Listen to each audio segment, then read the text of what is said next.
구독자 여러분 안녕하십니까. 뼈 있는 한번말 대잔치 뼈아대 오늘 폴라리스 이야기 시간입니다. 오늘 이야기의 제목은 우리가 설득에 실패하는 치명적인 이유에 대해서 한번 이야기를 나눠보도록 하겠습니다. 제가 뭐라고 적어놨냐면요, 설득 전에는 명료한 설명이 필요하다. 설명 전에는 치밀한 공부가 필요하다. 공부가 수반되지 않은 설득은 없다. 그래서 대부분 설득을 못한다. 명언이네요. 일단은 우리나라 갑자기 왜 명언이라고 생각했냐면은 무슨 얘기를 해드릴까 생각을 하다가 우리나라 일단 독서량 자체가 급감하고 있고, 그러니까 뭐 40%는 성인의 40%는 책을 한 권도 안 읽고 있고 1년에 충격적인 통계들이 많이 나오기 때문에 이제 원래는 10권으로 지금 버티고 있었다가 어림도 없어요. 최근 독서 시대에서 보니까 8점 몇 권으로 그러니까 떨어졌고, 와 심한 게 아이들도 보통 70권이었는데 더 떨어졌어요. 70선이 아이들도 분산됐더라고요. 초등학교 애들도. 그나마 초등학교 애들이 독서를 많이 했었는데 붕괴되고, 그러니까 전반적으로 이게 그다음에 나는 그 얘기도 있어. 어떻게 초등학생들이 70권 읽냐. 그분들이 이제 자녀를 안 키워보거나 독서 진짜 안 해보신 분들이거든요. 초등학생 책들은 여러분 얇고 쉽습니다. 그래서 70권도 그렇게 많은 게 아니에요. 예를 들면 제가 우리 신채양한테 6살인데 하루에 많이 읽어줄 때 10권 정도 읽어주거든요. 우리 신채양 그러니까 1년에 뭐에 100권이 넘어요. 읽는 게요. 그러니까 그냥 안 해본 거 다 티가 거기서 말해서 줄줄줄줄줄 나는 거야. 이게 너무 안타깝죠 진짜. 그래서 그러니까 설득이 여러분 진짜 중요하거든요. 여러분이 설득할 수 있으면은 세상을 얻을 수가 있습니다. 설득이 전부예요, 인생에서. 그치. 근데 제가 이제 그 설득에 대해서 제가 조금 하나 말씀드리고 싶은 게 뭐냐면은 좀 이제 체계적인 설득. 이제 논문은 어떻게 쓰는 건가? 논문에 뭐 학구적인 얘기 전혀 아니에요. 그러니까 저희가 여러분 그 논문을 쓴다는 거는 새로운 현상을 발견했다고 사람들한테 주장을 하는 거예요. 이거를 팩트로 받아들여 달라고 설득을 하는 거죠. 그럼 제가 여러분도 이제 뭐 명료한 글쓰기 하면 좋으니까 여러 가지 글의 구조가 있지만 이게 뭐 과학적 사실, 여러분 뭐 사회과학 사실 아주 간단하게 제가 정리해 드릴게요. 이거 꿀팁입니다, 여러분. 논문을 쓸 때는 첫 번째로는 뭐가 나오냐면 인트로덕션에 어떤 연구가 되어 있었나를 꼭 써줘야 돼요. 이걸 이제 문헌조사, 사전조사라고 그러죠. 이거 없이 글을 쓰는 거는 이제 과학적 논리적 글이 아니라 소설이죠, 소설. 소설도 일단 뭐 자료조사 엄청 해야 돼, 사실요. 그래서 뭐 누가 이 논문을 했었고, 이 논문의 뭐 장점은 뭐고, 여기서 어떤 현상이 발견됐고, 뭐 이걸로 이어졌고, 그냥 공부를 엄청 해야 돼요. 인트로덕션 쓰는 게 사실 내공이 없으면 쓰기가 어렵습니다. 그 다음에 이제 뭘 나와야겠어요? 내가 이제 한 실험의 방법과 결과가 나야 됩니다. 그거는 거기는 이제 뭐 의견을 넣지 않아요, 사견을. 그냥 이대로 나왔다. 거기서 최대한 객관적으로 그래프도 그려주고 결과치를 말해주는 거예요. 이제 결과를 말했으니까 그거에 대해서 토론이 나와야겠죠. 이 글의 결과값이 그 다음에 결과만 보여주는 건 끝이 아니에요. 그걸 해석을 해야 돼요. 이게 왜 이렇게 나는지 인과관계도 밝혀주고, 그 다음에 이게 무엇을 의미하는지, 그 다음에 이게 어떤 거는 이제 예를 들면은 그 인과관계를 다른 실험으로 정확하게 밝혔을 때는 가장 좋은데, 어떤 거는 결국엔 인과관계 모르는 경우가 있어요. 그러면 이제 다른 논문들은 이런 결과가 있었고 또 요 논문에서는 이런 주장을 하고, 그래서 나는 이런 게 아닐까 추정을 해본다. 이 정도까지만 해도 매우 훌륭합니다. 그 다음에 이제 마지막에 이제 여러분이 뭐 앞에 트렌드 조사했고 결과값 보여줬고 그 다음에 뭐였죠, 이제 그 다음에 의미, 그 다음에 원인 규명 이런 거 다 했으니까 마지막에 이제 결론을 내야 되고, 그 결론은 이제 요약이 들어가고 마지막에 뭐가 들어가죠? 방향 제시까지 해주면 좋습니다. 뭐 방향 제시는 아까 그 의미 토론할 때 나와도 됩니다. 뭐 이게 부족했기 때문에 뭐 이런 게 추가 실험에 좋을 것 같다. 아니면은 이런 거는 이런 기술은 여기에 응용이 될 수 있을 것 같다. 이게 논리적 글쓰기 아주 기초적인, 이게 논리적 글쓰기가 아니라 이렇게 과학적 글쓰기 아주 기초적인 뼈대입니다.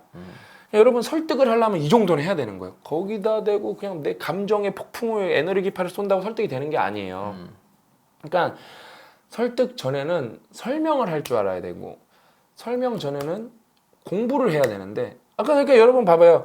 여러분이 만약에 그냥 생뚱맞게 과학적 글쓰기 때 하는 것보다 이런 사람들이 이런 연구를 해왔다. 그럼 일단은 지지 세력을 끌고 들어가는 거거든요. 근데 그거는 여러분이 직접 일을 안 해도 단순히 조사와 공부만으로도 할 수가 있는 거예요. 그 뉴턴이 뭐라 했어? 우리가 지식이 이제 거인의 어깨에 올라간다 그러잖아요. 우리가요. 지혜 거인의 어깨에 올라가 지식이 거인의 어깨에 올라가서 우리가 세상을 멀리 바라보는 거라 그러잖아요. 사전조사라는 행위 자체가 그런 거예요. 그러니까 여러분 우리가 하늘에서 뚝 떨어진 게 아니라 어떤 수많은 사람들이 모여갖고 그러니까 사회적 동물로서 우리가 여러 가지 결과값을 만들어내는 게 많은데 그거를 잘 규합하는 것 자체가 시작입니다. 그러려면 이제 공부를 해야겠죠. 그래서 여러분 이제 배경 지식을 싹 만들고 이제 설명의 기반을 만들어서 논리적으로 설명을 해야 돼요. 근데 이런 거 없어 우리나라는. 제가 진짜 최근에 간 대기업 컨설팅에서 제가 들은 것 중에 하나가 제가 앞글자만 되면 아는 기업이에요, 여러분. 특이하기 때문에 이 기업 이걸 말하기가 편하네요. 부도가 났었어요 옛날에 M&A를 잘못 해갖고 나 진짜 어처구니가 없어. 우리나라 수준이 이 정도예요. 뭐 부도난 기업이 많으니까 못 찾을 거예요, 여러분이. 다 이거 싫어합니다, 싫어. 이 그룹이 유명한 요 컨설팅 업체 이름 대면 안 되겠다. 뭐뭐뭐 컨설팅 미국에서 제일 잘 나가는 3대 컨설팅 중에서 그 M&A에 대해서 컨설팅을 받았어요. 이 몇천억짜리 M&A였어요. 그 기업에 그 존폐가 걸린 사활이 걸린 진짜 사활이 걸린 진짜. 그러니까 그래서 했는데 그래서 결국 컨설팅 업체 결론이 뭐가 나왔냐면은 이거 하면 안 됩니다. 하지 마라. 근데 거기 의사결정권자 이제 뭐 회장이나 뭐 CEO가 되겠죠. 게다가 그 걔네들 게다가 되게 유명한 데가 체계적으로 그럼요. 뭐 이거 조사가 뭐 했더니 또 상황이 이러니까 하지 마라 나왔어요. 우리나라 수준은 제가 말씀드리는 거예요. 기업인이라고 뭐 맨날 뭐 이분 뭐 개인 작서전도 뭐 제가 볼 때 쓰레기책인데 내고 그랬거든요.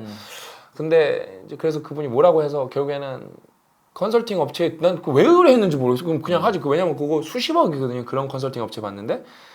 근데 결국에는 그분이 뭐라 그랬냐면은 내가 여기까지 어떻게 왔는지 알아? 그분은 그러니까 이쪽에서는 논리와 근거를 설득을 했는데 왜 해야 되는지 설명이 없는 거예요. 그냥 찍어 누르는 거예요. 그래서 그게 실제 M&A를 하고 몇 년 있다가 부도가 납니다. 이게 우리나라의 뭐라 그럴까 대화와 뭐 의사 결정의 지금 수준이죠, 수준. 그러니까 근거도 없고 근거를 만들려면 공부를 해야 된다니까요. 근거가 없어요. 그러니까 그러다 보니까 뭐 기본적인 토론은 없죠.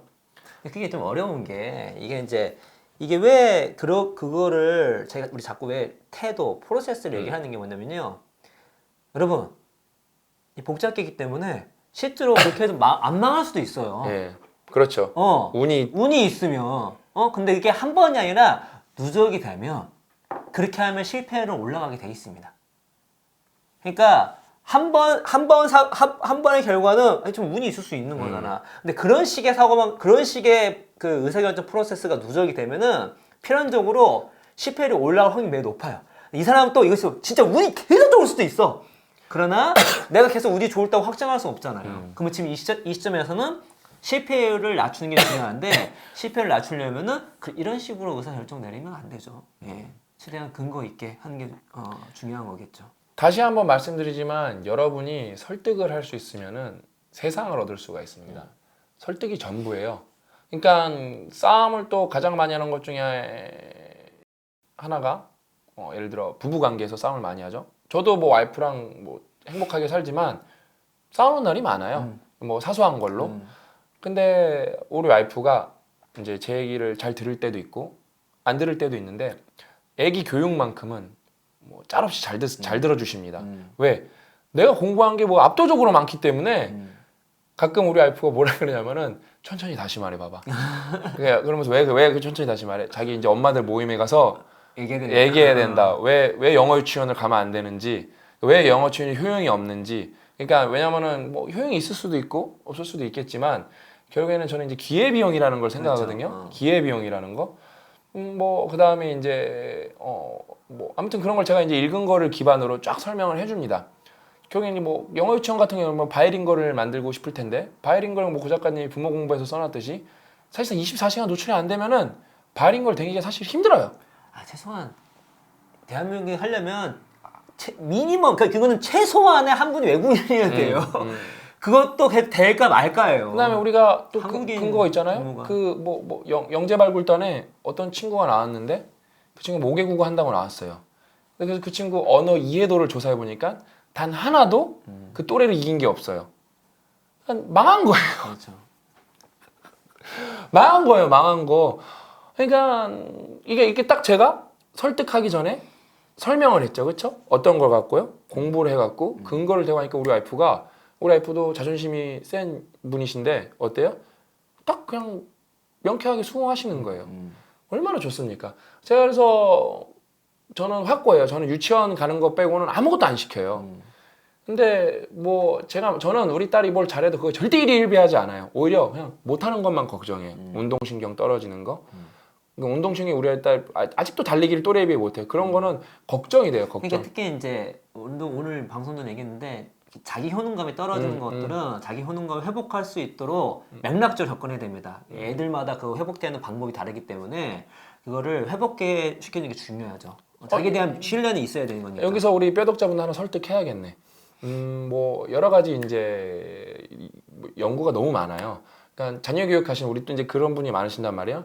여러분 힘드셔도 자녀 교육 중에 그냥 뭐 이견이 없는 것 중에 하나는 부모가 아이랑 즐겁게 책을 읽어주는 겁니다. 그거는 뭐. 그냥 그거는 뭐 다른 거는 뭐 이견이 있을 수 있으니까 이게 빼박이라서 저는 이거를 옛날부터 진짜 확신이 있었기 때문에 입에서 단내가 날 정도로 열심히 읽고 그 다음에 고 작가님 같은 경우가 이제 반반 케이스인데 따님은 책 읽어도 안 좋아했어요. 책을 문자를 안 좋아해요. 그다음에 근데 아드님은 어때요? 아들은 놀랍게 되게 좋아해요. 이제 찬스 나와갖고 읽어주기 시작하는데 읽어주니까 어때요? 힘이 들어. 힘들지. 근데 이제 말씀드린 것처럼 그러니까 이걸 우리가 맥락을 말씀드리면 무조건 읽으면 좋은데 애들마다 달라서 그러니까 다르다는 이 거예요. 생각하면 안 돼요.